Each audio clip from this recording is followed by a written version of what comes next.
Eu sou Patrícia Vanzolini, professora de Direito Penal. Bem-vindo ao Saber Direito.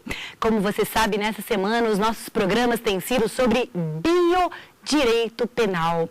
Nós acabamos uma sequência em que abordamos o aborto eugênico, aborto sobretudo em caso de anencefalia.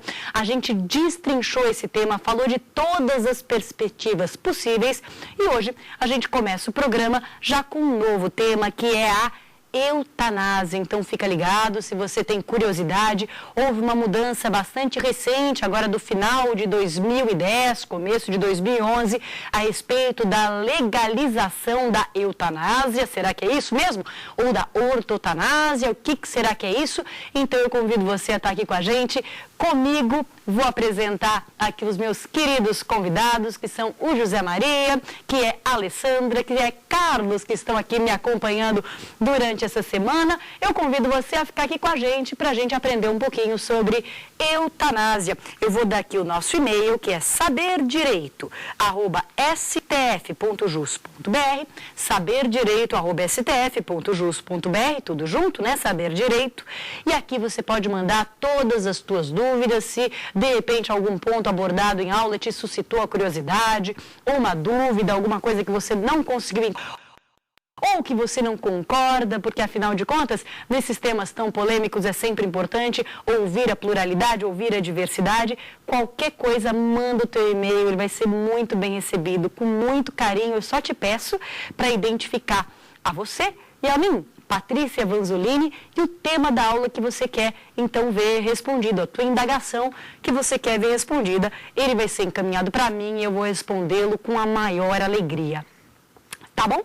Muito bom. É isso. E nós começamos hoje um tema absolutamente novo, que é a eutanásia. Eu vou começar te contando também um casinho curioso. Aliás, alguns casinhos curiosos para a gente tentar entender o que é eutanásia, o que é ortotanásia, o que é distanásia. Em julho de 2009, um casal de ingleses muito bem-sucedidos, ele um maestro, ela uma ex-bailarina, ele um maestro, aliás, nomeado Sir, Lord inglês, um maestro muito conceituado, saíram da sua casa num bairro nobre da Inglaterra em direção à Suíça. Eles não foram fazer exatamente um turismo comum na Suíça. Eles foram procurar uma clínica chamada Dignitas, uma clínica da Suíça que, por um valor de aproximadas 4.000 libras, presta serviços de suicídio assistido. A Joan, que é a esposa, tinha 74 anos e tinha um estágio terminal de câncer, um câncer intratável, incurável. O seu marido, Edward, chamado Ted Downs, não tinha nenhum problema físico muito alarmante para os seus 85 anos de idade. Ele estava praticamente cego, tinha uma surdez progressiva, mas nada que fosse matá-lo nos próximos anos. Mesmo assim, quando a sua esposa, de 54 anos de casamento, decidiu pôr fim à vida, ele não quis viver sem ela. Depois de 54 anos juntos, ele, aos 85 anos, achava que não tinha mais sentido a vida sem ela. Eles se internaram nessa clínica chamada Dignitas e receberam uma dose de medicação antivômito, primeiro, e depois uma dose de uma medicação chamada Nembutal. Deitaram-se acompanhados pelos 3 filhos, viajaram com os 3 filhos, deitaram-se acompanhados pelos 3 filhos e, em 10 minutos, eles tinham morrido. E aí a pergunta que se faz é, o que é isso? E a pergunta que se faz é, isso seria possível na legislação brasileira? Que crime haveria aqui, de acordo com a legislação brasileira? Haveria algum? Não haveria nenhum? A vontade da vítima deve ser respeitada? Alguns anos antes, um outro caso se tornou muito notório. É de um espanhol chamado Ramón Sampedro. O caso do Sampedro deu origem a um filme muito bonito, eu não sei se alguém aqui da minha audiência já assistiu, se chama Mar Adentro. E esse filme relata a luta do Ramón Sampedro pelo seu direito de morrer.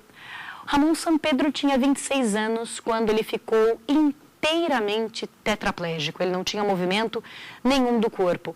E agora, já com 40 e tantos anos, depois de 29 anos inteiramente tetraplégico, a partir dos 26, ele decidiu que ele não suportava mais viver desse jeito. É muito interessante porque no cinema, quem faz o Ramón Sampedro é o Javier Bardem. Né? Conhecem o Javier Bardem? Aquele ator espanhol, formidável, fantástico, agora casado com a Penélope Cruz, mas enfim, antes disso ele já era um ator fantástico. E ele interpreta o Ramón Sampedro, não sei se conheceu pessoalmente, né? Creio que não, mas se leu o livro, né, que ele escreveu, mas o fato é que ele interpreta de forma muito contida, muito verossímil. Esse espanhol não era um sujeito depressivo, não era um sujeito que tivesse desequilibrado, ele simplesmente tinha decidido que não queria mais viver assim. E pronto. Ele tinha sido um mergulhador, ele não podia se mover, e ele tinha decidido que não queria mais viver daquele jeito.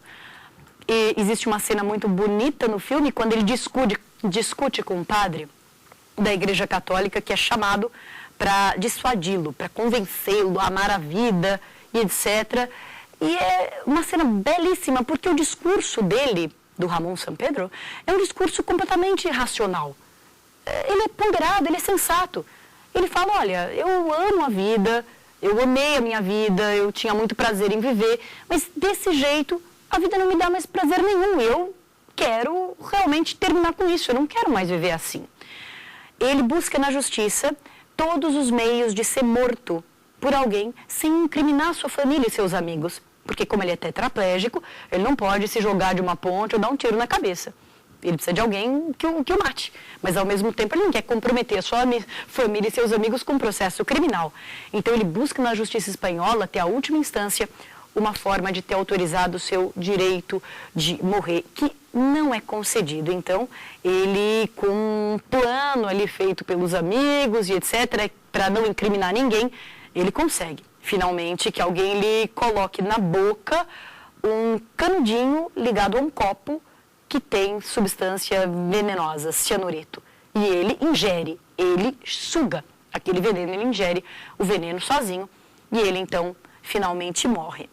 É um caso que também comoveu grande parte da comunidade jurídica, que se pôs a questionar: a pessoa tem o direito à autonomia de decidir o que faz com a própria vida? Ou a vida é um bem inviolável? Eu tenho um direito de viver ou tenho um dever de viver? A vida é um bem para quem? É um bem para o possuidor da vida ou é um bem para a sociedade? É um bem para o Estado? A quem pertence esse bem?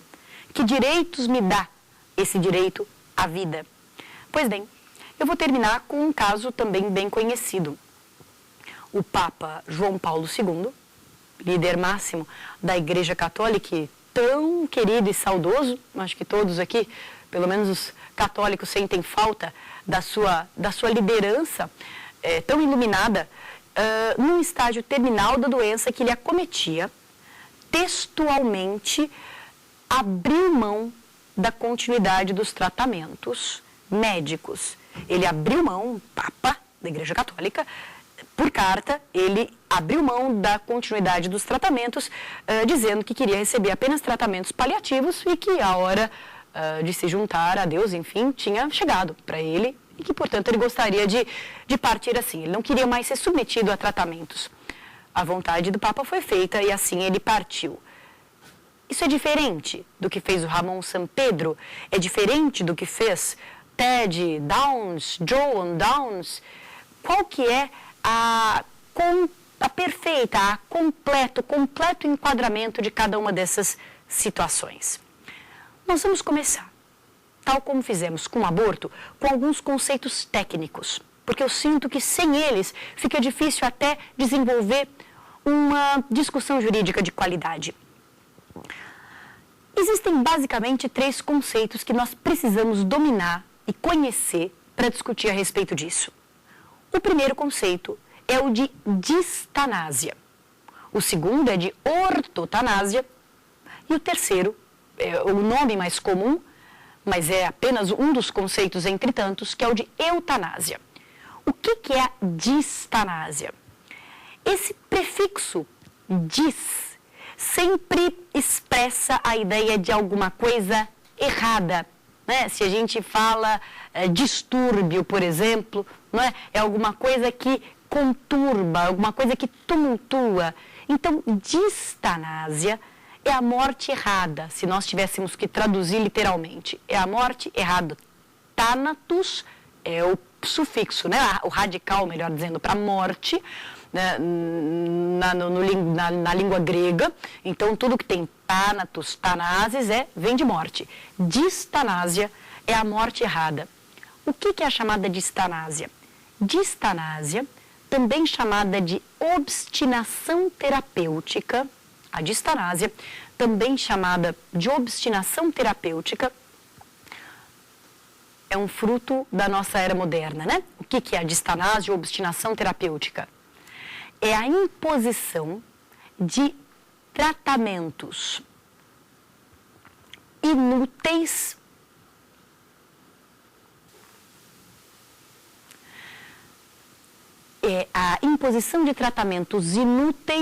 e que provocam sofrimento ao paciente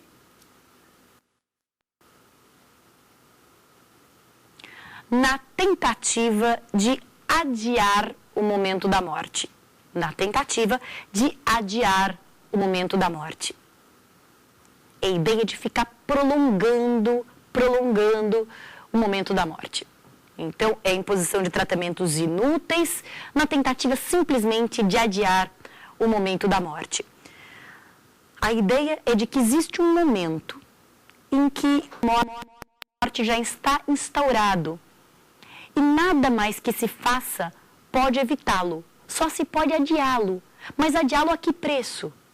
Não é? Se você se deparasse com uma situação horrenda do tipo, você preferia ter mais um dia de vida pleno, com a sua família, gozando da harmonia entre os seus, ou preferia ter 2, o dobro, mas esses 2 trancados num quarto de hospital, absolutamente alienado e longe de todos os seus familiares, cuidando apenas do corpo. Porque uma das ideias importantes quando se fala de morte é que a morte do corpo é um processo biológico, mas a morte da pessoa, e eu não estou aqui evocando nenhum conceito religioso, eu não estou evocando nenhum conceito de alma e nem de vida após a morte. A morte da pessoa é um processo psicológico. O ato de morrer é um dos atos da vida, não é? Assim como o ato de nascer, de respirar, de ter filhos, de amar, de comer, de realizar relações sexuais. O ato de morrer faz parte da vida. E ele tem que ser vivido de alguma forma. É claro, depois da morte acaba com essa vida. E aí, a partir daí, não é mais nosso problema. Mas o ato de morrer não é um ato biológico apenas. Assim como o sexo também não é. Assim como o nascimento também não é. Assim como o parto também não é. O ato de morrer é uma experiência. É uma experiência integrada para o homem. Psicológica, espiritual, que tem um fundo biológico evidente. Eu estou dizendo tudo isso para a gente compreender que a distanásia, ela é um equívoco da medicina que encara a morte apenas sob o seu aspecto biológico e tenta adiar ao máximo a morte à custa de todo o restante da qualidade de vida que possa ter o paciente. À custa, eventualmente, de uma existência mais curta, mas mais confortável, mais harmoniosa, espiritualmente mais tranquila, menos angustiante, na companhia das suas pessoas queridas, dos seus entes queridos, dos seus familiares. Se a gente pensar que a vida tem que ser vivida de forma saudável, a morte também precisa ser saudável. Existe uma morte saudável. É que nós aprendemos na sociedade ocidental a rejeitar a ideia de morte como se ela fosse quase um pecado, mas ela é uma experiência da vida. e tem que ser vivida de forma íntegra, plena, de forma simbólica. Não se está dizendo que é agradável a experiência da morte, mas se está dizendo apenas que, já que não há como fugir dela, é preciso vivê-la com a maior plenitude, vivê-la em todas as suas dimensões, não só na dimensão física, orgânica. Portanto, a distanásia, que é a ideia da obstinação terapêutica, é a imposição de tratamentos inúteis, tratamentos fúteis, é a futilidade terapêutica, tratamentos, portanto, que não vão conseguir evitar a morte, nem melhorar a qualidade de vida do paciente, mas apenas lhe dar algum tempo a mais de vida, às custas de dor, de sofrimento e de uma vida de menor qualidade. Pois bem, como eu disse, a distanásia é um pouco um fruto do nosso tempo. Tanto um fruto tecnológico, porque a tecnologia de hoje é que permite essa distanásia perene, quanto um fruto da nossa visão espiritual do mundo, que ficou bastante, a meu ver, desgastada, né? Essa visão muito materialista do que é a vida e do que é a morte, que, portanto, encara a morte como uma inimiga a ser vencida sempre, e não como uma última etapa da vida, que tem que ser vivida da melhor forma possível. Como toda a vida da pessoa foi vivida da melhor forma possível, a sua morte também tem que ser vivida da melhor forma possível, pois a distanásia não liga para isso. A distanásia entende que a vida é apenas quantitativa, quanto mais melhor, se for possível adiar a morte, nós adiaremos mesmo que à custa de sofrimento, de falta de qualidade, etc. É claro que a distanásia não é uma coisa desejável. Eu acho que de tudo que eu disse, fica claro que a própria terminologia, né, obstinação terapêutica, teimosia, futilidade terapêutica, já dá a ideia de alguma coisa que perdeu a medida, que perdeu um pouco do bom senso, que perdeu um pouco do senso de equilíbrio. Pois bem, mas o que será o contrário de distanásia? Ou seja, quando será que o médico pode parar? Parar de tentar curar. Porque parar de tentar cuidar, nunca. São duas coisas diferentes. E o dever do médico não é sempre curar, porque tem coisa que não tem cura. Aliás, a vida não tem cura. A vida no final acaba, por melhor que seja o nosso médico. A conduta e o juramento do médico não é tentar curar, é cuidar, sempre. Então, quando se fala, isso é muito importante, em ortotanásia ou mesmo em eutanásia, não se está falando em deixar uma pessoa largada ao sofrimento, relegada à própria sorte. Se está falando em cercar a pessoa de todos os cuidados paliativos, sobretudo aqueles cuidados de redução de dor, e cuidados também espirituais, cuidados familiares, cercar a pessoa de todo conforto para que ela viva a sua morte de forma saudável. Pois bem, isso, o oposto da distanásia, é a chamada ortotanásia. Então, distanásia é a obstinação terapêutica. O que é ortotanásia? Orto, esse prefixo orto vem de certa. Então, orto é a morte certa. Se a distanásia é a morte errada, ortotanásia é a morte certa. Então, o que é a ortotanásia? É exatamente o oposto de distanásia. O que ela é? Agora, presta atenção no conceito de ortotanásia, porque depois ele vai ser confrontado com o conceito de eutanásia. E muita gente confunde os dois e é perigoso. Não é? O que é a ortotanásia? É a renúncia a tratamentos, inúteis e dolorosos. É a renúncia a tratamentos inúteis e dolorosos em prol de cuidados paliativos,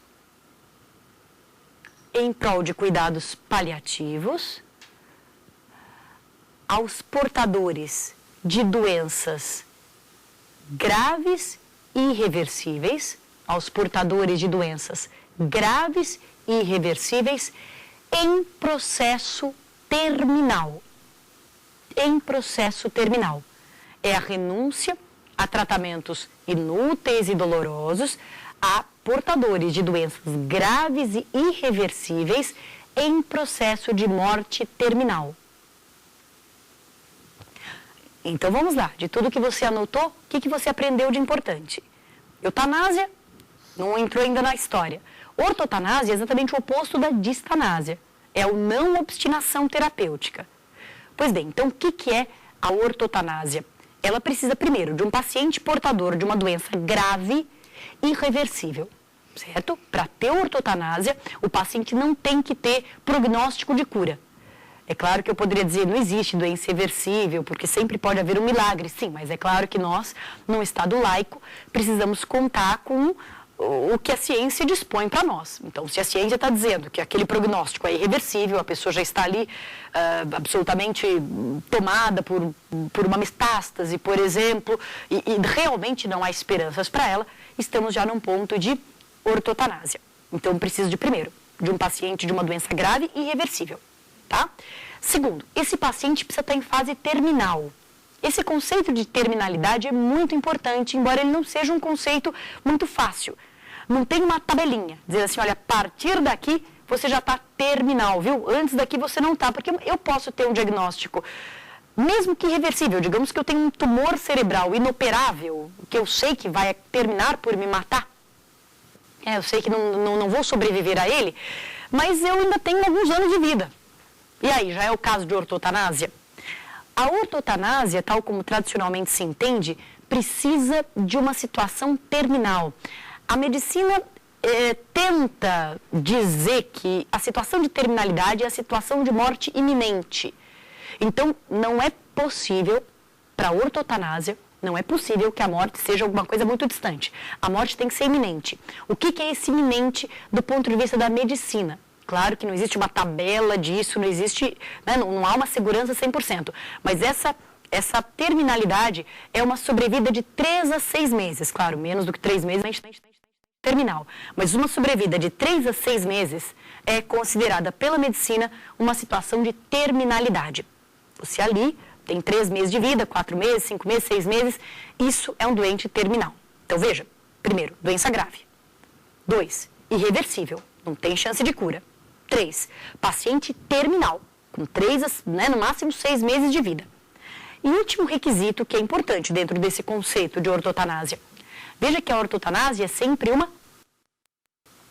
Então, para nós aqui penalistas, nós poderíamos dizer que a ortotanásia é sempre uma omissão. Não existe ortotanásia ativa. O que, a meu ver, é um erro, quer dizer... Existem situações em que agir pode ser mais piedoso do que se omitir. Mas o conceito tradicional de ortotanásia é sempre omissiva. É não tratar mais, é não impor tratamentos que prolonguem a vida. Nós tivemos recentemente um exemplo formidável do que é a tenacidade humana em frente à adversidade, né? Um brasileiro que realmente comoveu a todos e serve como exemplo inacreditável do amor, do apego à vida, da luta pela vida, que foi o José Alencar. Né? Vimos ele resistindo, internação até pós-internação, desengano após desengano. Era um câncer que realmente não tinha como ser combatido, porque ele já tinha feito inúmeras cirurgias, mas a tenacidade desse homem realmente nos há de servir de inspiração, né? E o exemplo mesmo de bom humor, que ele sempre expressou nas entrevistas, né? Realmente é muito emocionante essa história. Mas imaginemos aqui só, por favor, tomando como apenas exemplo conhecido de todos, imaginemos que fosse possível fazer uma última cirurgia que iria alongar a vida desse homem mais 15 dias. E que ele dissesse, não, eu cansei, eu não quero mais essa cirurgia porque para mim não vale a pena. É melhor eu ir hoje para minha casa e ficar junto com os meus filhos do que eu ter mais 15 dias nessa cama de hospital. Imaginemos, por favor, não quero aqui usar e nem denegrir a imagem de absolutamente ninguém, é só uma imaginação, uma hipótese. Isso seria um caso de ortotanásia, né? Ele renuncia a um tratamento que poderia ser útil para alongar a vida o quê? 15 dias? Talvez um mês? Mas que, de resto, não ia lhe trazer nenhuma qualidade, ia ser oneroso, ia ser custoso do ponto de vista físico e que, para ele, não era mais vantajoso. Esse seria um caso de ortotanásia. Muito bom. Então, a ortotanásia exige esses requisitos. Ela é sempre uma omissão, ele exige um paciente com uma doença grave, com uma doença irreversível, em estágio de terminalidade. No Brasil, nós vamos ver que ela exige ainda, pelo Conselho Federal de Medicina, pela Resolução 1805, que nós já vamos analisar, ele exige ainda o consentimento do paciente. Significa que se o paciente quiser os tratamentos fúteis e dolorosos, ele tem direito a eles. Se o José D'Ancap, não, eu quero mais esses 15 dias de vida, não importa. Eu quero mais eu extrair o último dia de vida que eu puder extrair.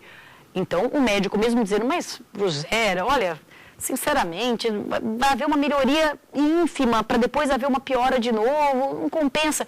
Se ele quisesse receber o tratamento, ele teria o direito, e aí o médico tem o dever de agir. O médico teria o direito de lhe dar o tratamento que ele queria.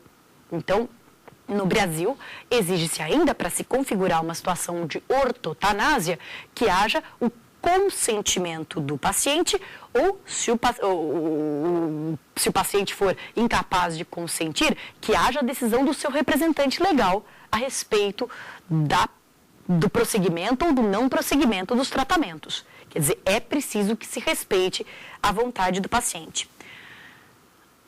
Se o paciente estiver incapaz de consentir, nós já vamos ver, se o paciente estiver incapaz de consentir, respeite-se a vontade dos seus representantes legais. Isso é um ponto que se pode criticar na lei brasileira. Existem inúmeros estados da Europa e os próprios Estados Unidos que prevêem o chamado living will. O living will é um testamento em vida. Então, não se atribui a responsabilidade de decidir ao representante legal. Se tenta descobrir a vontade presumida do próprio paciente. Através da sua conduta de vida, ele pode inclusive deixar por escrito, living will, existe esse estímulo a você deixar por escrito, olha, se eu um dia estiver numa situação assim, eu não quero ser mantido desta forma, esse tal desse living will é admitido legalmente em muitos países, inclusive nos Estados Unidos. Foi por isso que o marido da Terry Schiavo, a todo momento dizia que ela tinha já expressado que se um dia ficasse em estado vegetativo, não ia querer ficar assim, ia querer morrer, porque lá nos Estados Unidos o tal do living will tem valor. Aqui no Brasil não se reconhece legalmente, ao menos, o valor ao living will, até porque existe uma questão interessante a respeito do living will. Uma coisa é você escrever quando você está bem saudável, né? Uma coisa é eu escrever aqui, quando eu estou bem saudável, dizer assim, olha, se eu um dia ficasse muda e não pudesse mais dar aula, veja que já de uma mulher muda é quase pena de morte, hein? Se um dia eu ficasse muda, eu preferia morrer. Eu preferia morrer do que ficar muda. Mas talvez, no dia que eu ficar muda de verdade, eu perceba outra beleza na vida, né? Talvez, numa situação de adversidade, o ser humano se adapta. Então, eu devo dar total crédito ao living will. Eu devo dizer que a vontade manifestada no living will é a vontade que o paciente realmente teria, se ele tivesse possibilidade de escolher. É uma coisa que nós já vamos conversar, questão do paciente inconsciente, certo? Já vamos conversar. Mas fica claro, pelo menos por hora, o conceito de ortotanásia, que era o importante para mim. Importante saber, doença grave, doença incurável, irreversível, paciente terminal e com a vontade do paciente, uma conduta omissiva, sempre omissiva e de acordo com a vontade do paciente. Ótimo. Para terminar o nosso quadro, nós precisamos falar um pouquinho da eutanásia. O que é a eutanásia? Esse prefixo eu, quer dizer bom.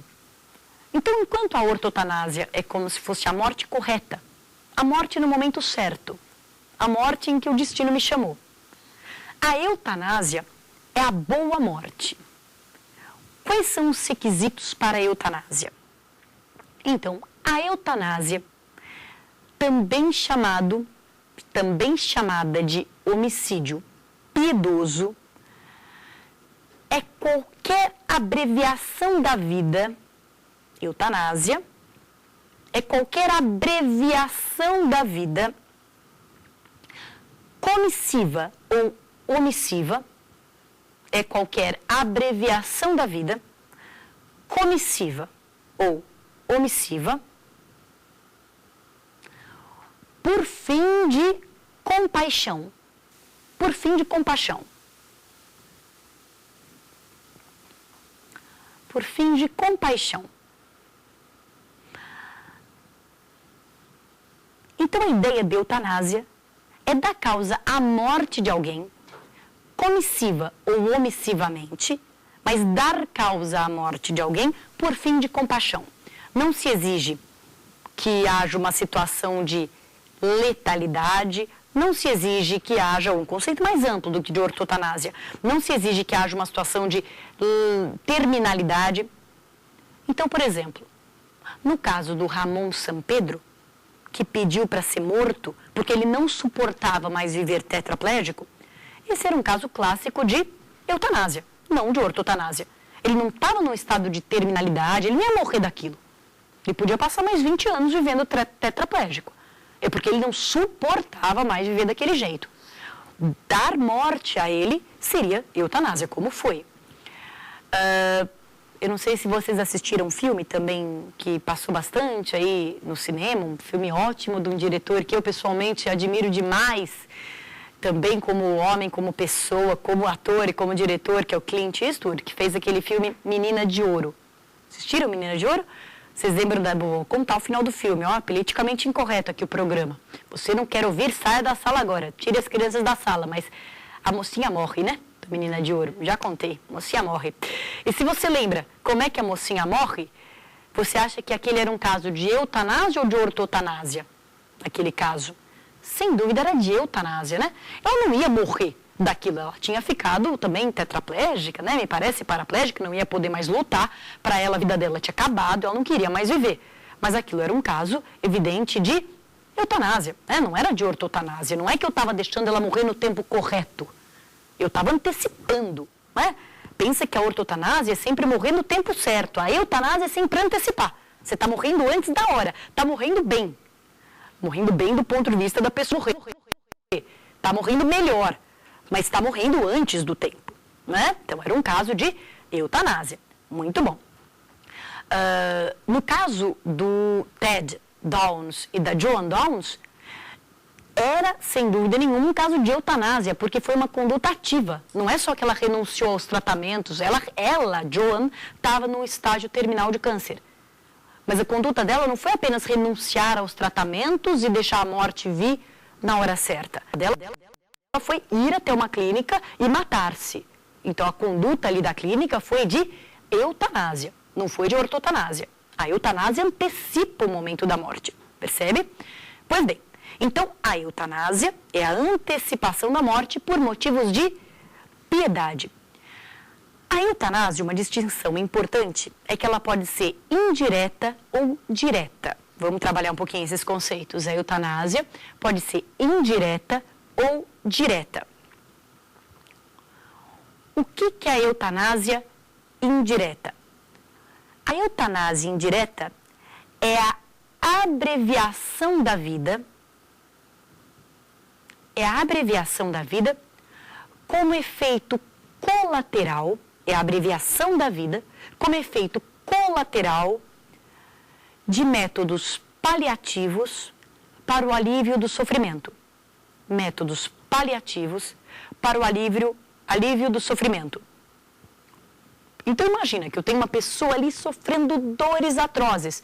O médico não quer matá-la, mas ele sabe que usando doses altas de morfina, ele pode estar abreviando a vida. Não é que a pessoa vai morrer naquele momento, mas ele pode estar encurtando a vida da pessoa. Ele mais do que assume o risco, ele sabe que isso vai acontecer. É o que nós chamaríamos em direito penal, no direito alemão, de dolo direto de segundo grau. Eu tenho certeza que esse efeito colateral vai acontecer. Se eu usar, a pessoa vai ter uma vida mais curta, mas eu não estou usando para encurtá-la. Aqui o que vai diferenciar a eutanásia direta da indireta é a intenção. A minha intenção é aliviar o seu sofrimento. O único jeito de aliviar o seu sofrimento é te administrando uma medicação que tem como efeito colateral também a diminuição da expectativa de vida. Eu devo fazer isso? Sim, devo fazer isso. E a eutanásia indireta não é considerada criminosa, não é considerada punível, né? Não é considerada típica. A eutanásia indireta. A eutanásia pode ser direta, não é? O que é a eutanásia direta? Eutanásia direta é toda ação ou omissão que visa diretamente o encurtamento da vida. Eutanásia direta é a ação ou omissão que visa diretamente o encurtamento da vida, que a vida seja mais curta, que a morte chegue mais rápido, sempre por motivos de piedade. Nós não podemos falar em eutanásia no sistema nazista, em que se matavam os deficientes mentais e, enfim, não arianos e judeus. Aquilo não é eutanásia, pelo amor de Deus, né?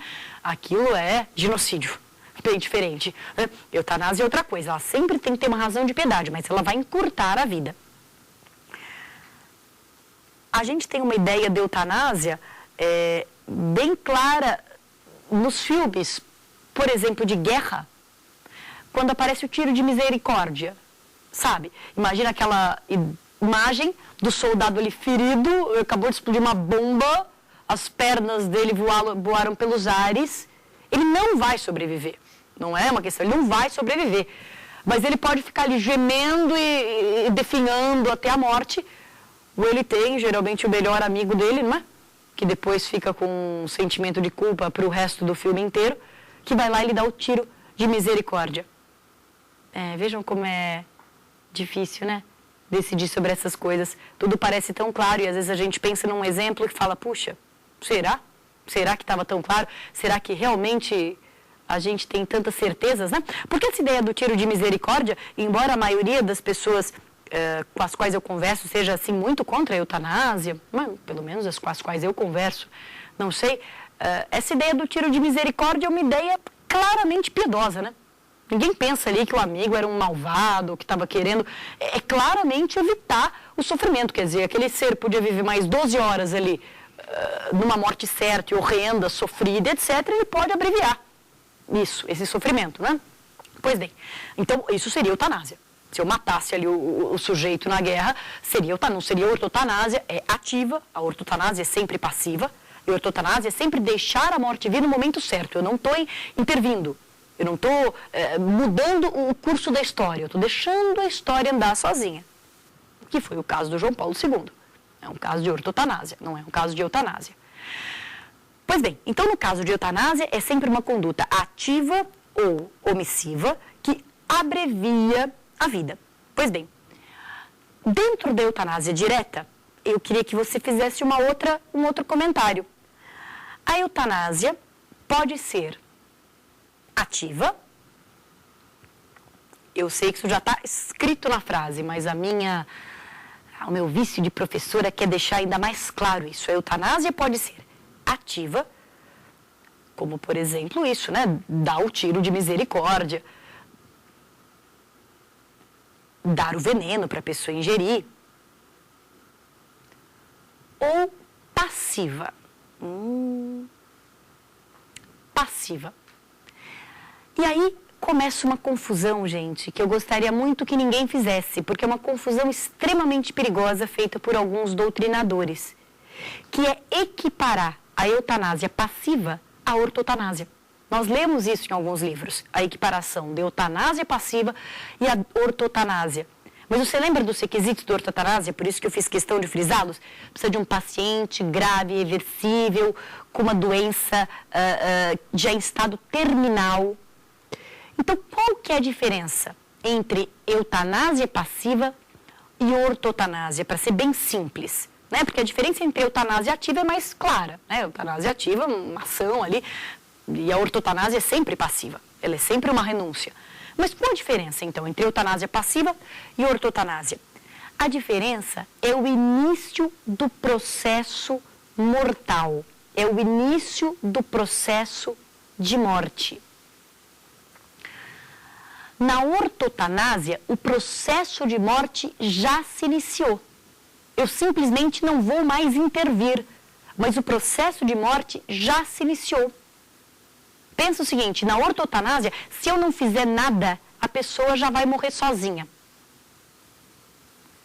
Mas na eutanásia, o processo de morte só se inicia a partir da abstenção do agente.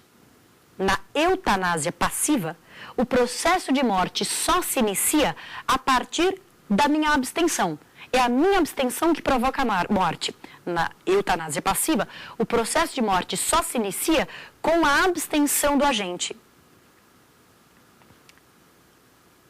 Então, o caso do João Paulo II, do nosso querido e saudoso Papa, foi um caso de ortotanásia.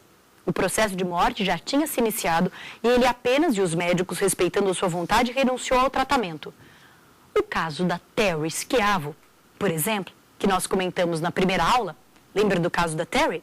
A Terry era uma moça que aos 26 anos foi internada com uma parada cardíaca. Ela sofreu uma lesão cerebral bastante extensa, ficou 5 minutos sem respirar e, portanto, o cérebro, nós vimos, é o primeiro que morre, né? O cérebro não morreu totalmente, mas ele sofreu uma lesão muito extensa que permitiu ela viver em estado vegetativo permanente. O estado da Terry não iria matá-la. Ele não era um estágio mortal, ele era um estado vegetativo permanente. Ele ia ficar vegetando permanentemente, mas anos a fio. Sabe-se Deus quantos anos ela ainda poderia viver. Ela só morreu porque foi retirada a sonda de alimentação e hidratação. Ela morreu porque eu retirei o tratamento. Então é um caso clássico de eutanásia, não de ortotanásia. Eu não estou renunciando a um tratamento quando o processo de morte já se iniciou. Eu estou renunciando ao tratamento e com isso iniciando um processo mortal, um processo de morte. Então, o caso da Terry, esses casos do estado vegetativo permanente, são casos clássicos de eutanásia passiva. Mas, Patrícia, por que passiva? O sujeito, para tirar a sonda, não precisou fazer uma ação? Isso é uma coisa também interessante do nosso ponto de vista, né, de penalistas. É claro que retirar uma sonda é uma ação. Ou desligar um aparelho, um respirador artificial, é uma ação. Mas o sentido social é de omissão. Quando eu retiro a sonda, o que eu estou fazendo? Deixando de alimentar. A Terry morreu de fome e de sede. Ela de alguma coisa, não de excesso. Ela morreu de falta de alimentação. Então, o que houve com o caso da Terry foi eutanásia passiva, mas não ortotanásia. Nos países que aceitam o living will, nos países que aceitam, por exemplo, como os Estados Unidos, o consentimento da pessoa, a própria eutanásia passiva pode não ser crime. E é por isso que a Federal Americana autorizou a retirada. Aqui no Brasil, seria possível autorizar?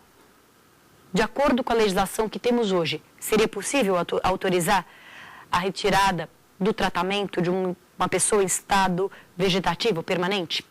Essa é a questão, que nós vamos então passar a iniciar a responder. Mas então fica claro que existem duas coisas diferentes, três na verdade, né? A distanásia, existe depois a ortotanásia e existe, portanto, a eutanásia. Pois bem, isso do ponto de vista conceitual. Agora, do mesmo jeito que fizemos lá no aborto, vamos abordar o ponto de vista jurídico e médico. E depois a gente aborda o ponto de vista dogmático. A gente tenta discutir se realmente é típico, é atípico, a eutanásia pode, não pode, o que pode ser permitido, o que pode ser proibido. Mas a gente primeiro tem que conhecer o que está aí. Bom, o Código Penal brasileiro não prevê um tipo chamado eutanásia, né? O Código Penal brasileiro prevê 2 crimes que podem se enquadrar nas situações de eutanásia ou de ortotanásia. Quais são esses 2 tipos? O homicídio e o induzimento ou auxílio ao suicídio. Então, os 2 tipos penais que podem se enquadrar na conduta do médico que mata. Eu estou falando do médico, sei lá por quê, porque pode ser o médico ou pode ser qualquer pessoa, mas do médico ou de qualquer pessoa que mata ou deixa morrer, quando seria o seu dever agir para evitar a morte, são homicídio ou participação em suicídio, induzimento, instigação e auxílio ao suicídio. É curioso porque inúmeras legislações não punem o auxílio ao suicídio, apesar de punirem o homicídio a pedido da vítima. É o que acontece na Alemanha, por exemplo. Na Alemanha, prestar auxílio para alguém se matar não é crime. Não tem previsão no Código Penal alemão. Mas matar uma pessoa a pedido dela é crime. É um crime de homicídio privilegiado. É uma hipótese de privilegiadora do homicídio no Código Penal alemão. É estranho, né? Porque, na verdade, qual a diferença entre falar, se mata aí, e a pessoa dá um tiro na própria cabeça, e pegar uma arma e dar um tiro na cabeça dela, sendo que ela mesma pediu para ser morta, né? Qual a diferença? Pois é, a doutrina alemã se esforça um pouco para explicar, e explica dizendo o seguinte, que o importante é que o último ato esteja totalmente sob controle da própria vítima. Se a própria vítima está com o revólver na mão e é ela que dirige o revólver à sua cabeça e aperta o gatilho, se o último ato estava sob o controle dela, então não há fato típico a ser punido, nem para ela, nem para quem ajudou, instigou, auxiliou. Mas se o último ato está sob o controle de terceiros, é politicamente conveniente que eu puna esse terceiro, porque poderia ser muito perigoso eu permitir que o último ato, mesmo que eu assine, registre em cartório uma carta dizendo, mas eu que quis e etc., seria muito perigoso deixar o último ato de matar nas mãos de um terceiro. Então, quando é o terceiro que mata, mesmo que a pedido da vítima, trata-se de crime de homicídio privilegiado. No Brasil, a participação em suicídio é punida, mas é punida ainda com uma pena mais branda, né? Então, se a gente pensar num homicídio, ele tem uma pena de 6 a 20 anos, uma participação em suicídio tem uma pena de 2 a 6. Então, participar do suicídio da pessoa, de toda sorte, é mais brando do que matá-la. Existem, então, 2 tipos penais nos quais se enquadraria a conduta de matar ou a conduta de deixar morrer aquele que tinha a posição de garante, né? Aquele garante que deixa morrer. 2 tipos poderiam ser enquadrados. Quais são? O homicídio e a participação em suicídio. Qual a diferença entre eles? Basicamente, o auxílio ao suicídio, a participação em suicídio é exatamente isso que eu falei para a doutrina alemã. A participação em suicídio não é possível que o agente execute os atos mortais.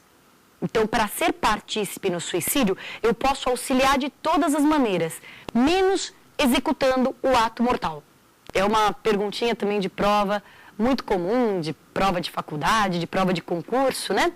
Então, se eu eventualmente auxilio uma pessoa a se enforcar, e auxilio ela a fazer um laço na corda, auxilio ela a prender a corda num gancho no teto, auxilio ela a subir no banquinho, a colocar o laço no pescoço, até aí eu sou partícipe no suicídio. Mas se eu, a pedido dela, chuto o banquinho, é homicídio.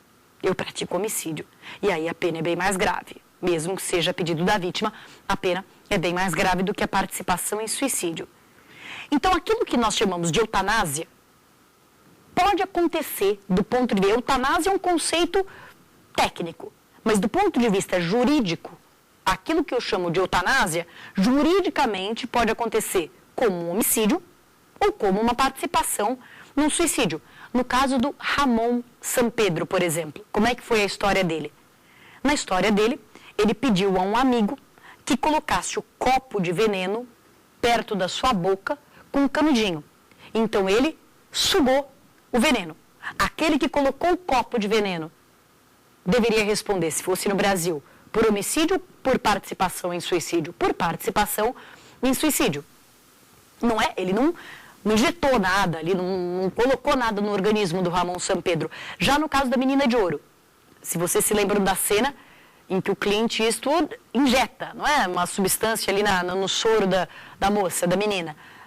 Aquilo foi homicídio, né? Os 2 casos foram casos de eutanásia, porque em nenhum dos casos existia a letalidade, em nenhum dos casos existia a terminalidade, então os 2 casos foram de eutanásia, não é? Mas num dos casos a eutanásia se deu através de um homicídio e no outro caso, né, eutanásia ativa, nos 2 casos foi eutanásia ativa, não foi simplesmente deixar você fazer o que você quiser, foi eutanásia ativa, eu fiz alguma coisa, mas num dos casos o enquadramento jurídico seria homicídio e no outro caso o enquadramento jurídico seria participação em suicídio. Tudo bem? Tranquilo? Então existem 2 tipos penais que podem receber um enquadramento. Agora, o que pensa a ética médica a respeito disso? Pois bem, em 2006, o Conselho Federal de Medicina expediu uma resolução. Uma resolução que provocou polvorosa na comunidade médica, Porque apesar da ortotanásia ser muito comum no cotidiano dos hospitais e dos consultórios e etc., ela nunca tinha sido, de fato, legalizada. E a ortotanásia veio pela primeira vez regulamentada pela Resolução 1805. A Resolução 1805, de 2006, no seu artigo 1º, prevê a possibilidade do médico deixar de empregar os tratamentos inúteis e dolorosos em pacientes graves e terminais. Então, o artigo 1º da Resolução 1805 prevê a possibilidade, isso sem a lei penal prevê nada, prevê a possibilidade do médico de aplicar ou deixar de aplicar os tratamentos dolorosos e inúteis nos pacientes graves e terminais, desde que com o consentimento do paciente ou do seu representante legal. Essa disposição não tem amparo na lei penal. Será que ela viola a lei penal? O MPF entendeu que sim.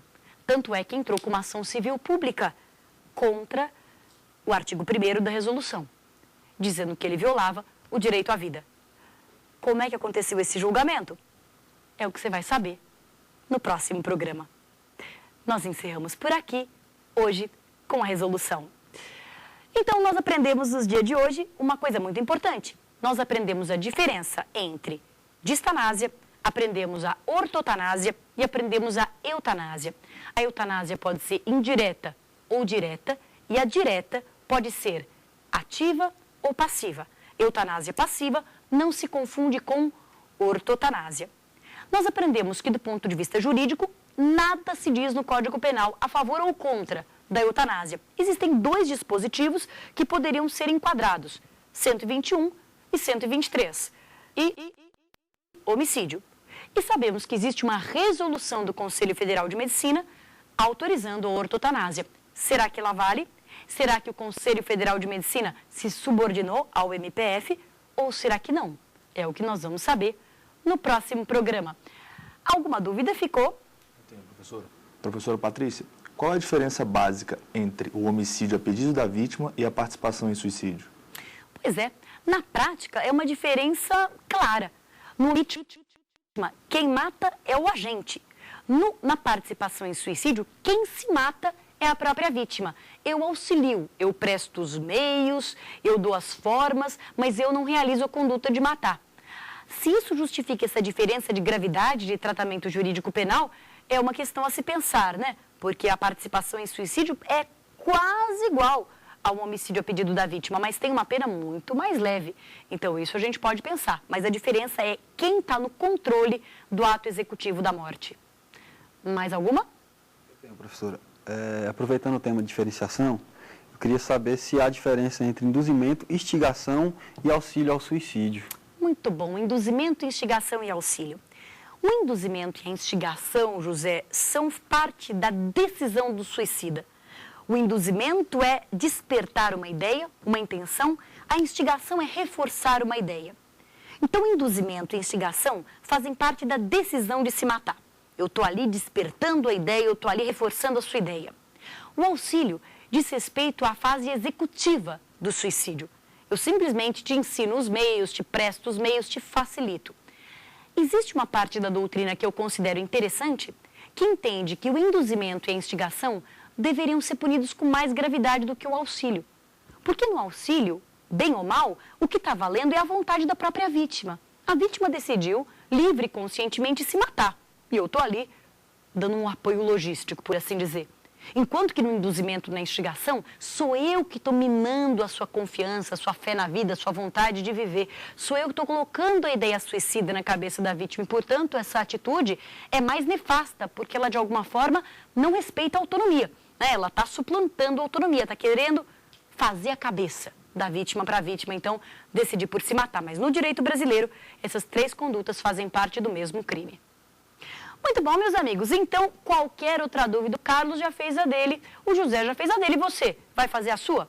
Se for, vai ser pelo saberdireito@stf.jus.br. Então escreve pra gente, se quiser assistir tudo de novo, você já sabe do nosso endereço lá no YouTube, www.youtube.com/saberdireitoaula. Então vai lá, assiste tudo, pensa bem, num caso bem cabeludo, me escreve. E então eu convido você para a nossa última aula desse ciclo de Biodireito Penal, uma aula em que nós vamos decidir: será que a eutanásia é permitida? E a ortotanásia é ou não é? E se não é, deveria ser? O que você acha? Não perde o programa de amanhã, tá bom? Tchau, tchau.